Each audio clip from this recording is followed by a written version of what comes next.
મોરબી શહેરમાં ફરી એક વખત દારૂબંધીના ધજાગરા ઉડ્યા છે। જાહેરમાં બેફામ દારૂ પીવાતો હોવાનો એક વિડીયો વાયરલ થયો છે। વિશેપરા પોલીસ ચોકી સામે જ દારૂ પીતા લુખ્ખા તત્વો કેમેરામાં કેદ થયા છે।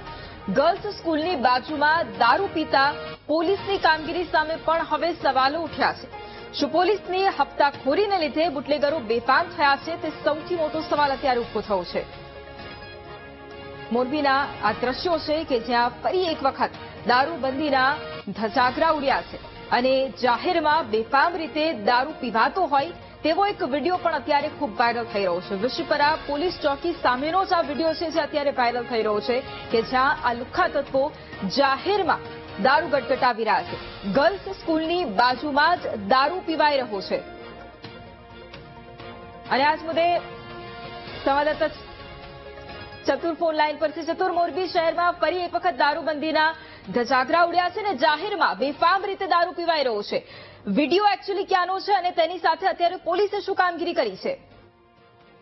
જી, ચોક્કસથી વાત કરવામાં આવે તો મોરબી શહેરનો જે વિડીયો છે જે સોશિયલ મીડિયામાં વાયરલ થયો છે ને દારૂબંધીના લીધા જોકે આનાથી હંમેશા એવું બનતું હોય છે જયારે સોશિયલ મીડિયામાં વિડીયો વાયરલ થાય ત્યાર પછી તંત્ર કામગીરી કરવા માટેની આ કરતું હોય છે। પરંતુ જયારે કોઈ પણ સ્કૂલની આજુબાજુ શહેરી વિસ્તારમાં કે મેઇન રોડ ઉપર જયારે પણ આ પ્રકારના દ્રશ્યો સામે આવે ત્યારે લોકોમાં રોષ થતો હોય છે। સ્વાભાવિક છે કે આપણે અહીંયા દારૂબંધી છે ગુજરાતમાં, પરંતુ જાણે એવું લાગે છે કે ગુજરાતમાં દારૂની છૂટ હોય અને આવા દ્રશ્યો સામે આવે સોશિયલ મીડિયામાં જયારે પણ આવા વિડીયો જોતા લોકોમાં ખૂબ રોષ હોય છે અને ક્યાંક ને ક્યાંક તંત્ર ઉપર પણ સવાલો થાય છે કે એની કામગીરી શું આવી રીતે જ રહેશે, આવનારા દિવસોમાં એના પર કાર્યવાહી થશે કેમ? પણ કોઈ નક્કર દાખલો નથી બેસતો। જયારે પણ સોશિયલ મીડિયામાં વિડીયો વાયરલ થાય ત્યાર પછી કહેવાતા થોડા ઘણા ગુનાઓના ડિટેક્ટ કેસ કરી અને તંત્ર સંતોષ માનતું હોય, પરંતુ ક્યારે આનો ઉકેલ આવશે, આ સમસ્યાનો કાયમી ઉકેલ આવશે કેમ જોવાનું રહ્યું। જી બિલકુલ, આભાર તમામ જાણકારી માટે।